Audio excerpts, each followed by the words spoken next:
أعوذ بالله من الشيطان الرجيم. بسم الله الرحمن الرحيم. السلام عليكم ورحمة الله وبركاته.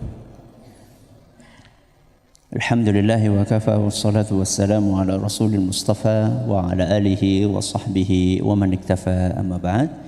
Jamaah sekalian rahimani wa rahimakumullah. Hari ini kita akan menyelesaikan bab nomor 50 yang sudah kita mulai pada hari Sabtu lusa atau yang lalu, yaitu bab tentang mencium anak-anak ya, dari orang tuanya. Kemarin kita telah membawakan hadis nomor 90, kali ini kita akan membawakan hadis nomor 91. Kalau masih ingat kemarin, apa perbedaan antara hadis 90 dengan 91? Masih ingat enggak? Kalau hadis, bagus. Kalau hadis nomor 90 itu adalah motivasi berupa ucapan dari Nabi SAW. Kalau yang 91 adalah perbuatan dari Nabi SAW. Jadi Nabi SAW itu memotivasi dengan ucapannya agar kita tidak malu untuk mencium anak kita. Kalau hadis nomor 91 adalah Nabi SAW mempraktekkan langsung. Kalau itu adalah ucapan qauliyah, kalau yang ini adalah fi'liyah atau praktek Nabi SAW. Mari kita dengarkan apa yang dituturkan oleh Abu Hurairah radhiyallahu anhu. Qabbala Rasulullah SAW Hasan bin Aliyin. Pada suatu hari Nabi SAW mencium cucunya, yaitu Al-Hasan. Siapa? Al-Hasan. Ada Al-Husain, ada siapa? Al-Hasan. Nabi SAW mencium cucunya Al-Hasan. Berarti Nabi praktek mencium. Kalau kemarin Nabi SAW memotivasi dengan lisannya, ngajarin dengan lisannya. Wa indahul Aqra' ibn Habis at-Tamimi jalisun. Pas lagi Nabi SAW mencium Hasan, ada seorang badui namanya Al-Aqra'. Siapa? Al-Aqra'. Nama lengkapnya Al-Aqra' bin Habis radhiyallahu anhu. Begitu Al-Aqra' melihat Rasulullah SAW mencium cucunya, maka beliau pun langsung berkomentar. Apa komentarnya? Innali asyaratan minal walad. Aku, kata Al-Aqra', punya anak 10. Berapa anaknya? 10. Ma qabbaltu minhum ahada. Sampai detik ini belum pernah sekalipun dan satu pun dari anakku yang kucium. Jadi Al-Aqra' nampaknya ingin membanggakan hal itu. Ini loh laki banget gitu ya. Ini loh maco banget ya. Masa laki-laki mencium anaknya?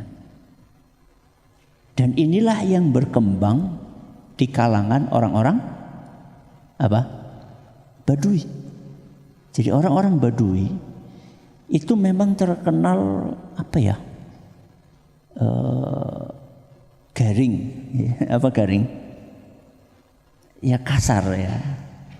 Ada bau-bau kasar kepada anak-anaknya.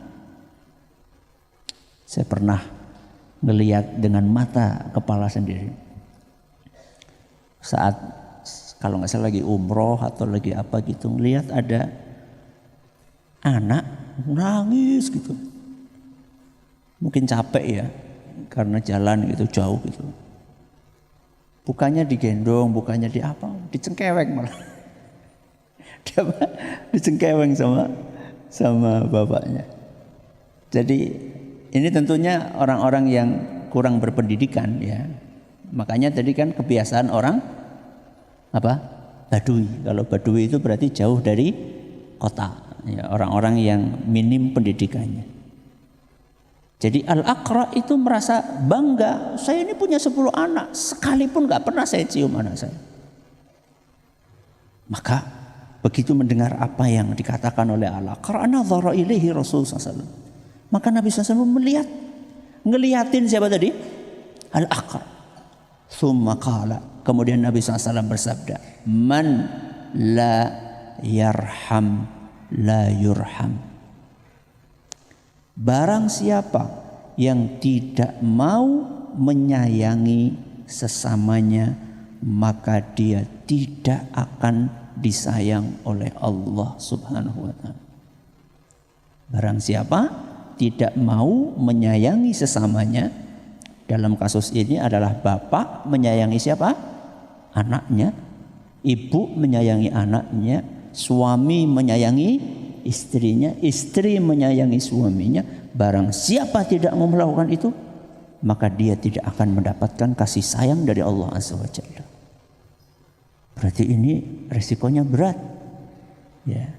Makanya kemarin kita katakan bahwa mencium anak itu bukan sekedar bawaan naluri, kasih sayang bapak kepada anak, ibu kepada anak, bukan sekedar itu.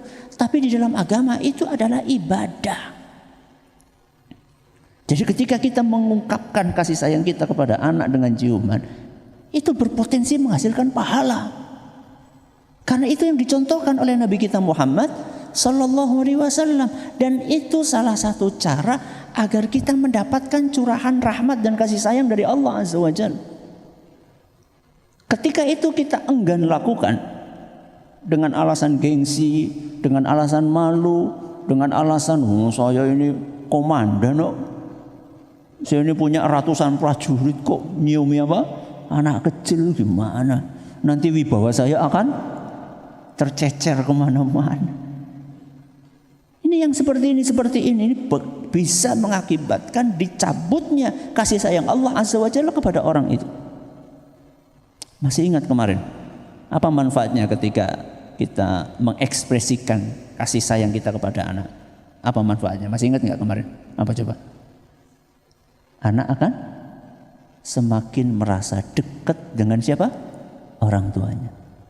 Terus kalau anak dekat sama orang tuanya gimana? Mudah mendengar nasihat yang disampaikan oleh orang tuanya. Banyak orang tua yang mengeluh, kenapa anak saya lebih mendengar omongan temannya, padahal baru ketemu beberapa hari. Karena mungkin anak tersebut tidak merasakan kasih sayang dari orang tuanya. Bagaimana supaya anak lebih mendengarkan omongan orang tuanya dibandingkan omongan orang lain? Orang tua yang mendekat dengan anak.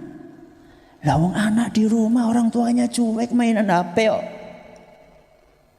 Di meja makan, waktunya makan bareng, malah bapak ibunya sibuk apa? Mainan HP. Diajak ngobrol sama siapa? Anaknya matanya kemana? Matanya ke HP. Betul kayak gitu anak-anak? Betul. Takut ya mau ngomong betul ya. Bagaimana anak mau merasa dekat sama orang tuanya? Lu orang tuanya cuek kok. Ya. Bisa ketawa ketiwi sama HP tapi nggak bisa ketawa ketiwi sama anaknya sendiri. Ya jelas anak nggak merasa dekat dengan orang tuanya. Maka ini harus kita ekspresikan. Kecintaan kita kepada anak kita perlu kita ungkapkan dengan omongan, nak, Abi cinta banget sama kamu. Umi cinta banget sama kamu. Dan perlu kita ekspresikan dengan perbuatan. Kita cium anak kita, kita gendong anak kita boncengin anak kita peluk anak kita. Sehingga anak itu merasa bahwa orang tuanya sayang banget sama dia. Kalau anak sudah merasa orang tuanya sayang banget, maka dia akan merasa dekat dengan orang tuanya. Kalau dia merasa dekat dengan orang tuanya, dia akan mudah mendengarkan nasihat orang tuanya. Akan mudah diarahkan oleh orang tuanya. Kalau itu belum kita lakukan, masih ada kesempatan untuk memperbaiki pola pendidikan kita terhadap anak-anak kita. Mudah-mudahan bermanfaat. Kita akhiri dengan doa kafaratul majlis. Subhanakallahumma wa bihamdika asyhadu an la ilaha illa anta astaghfiruka wa atubu ilaik. Assalamualaikum warahmatullahi wabarakatuh.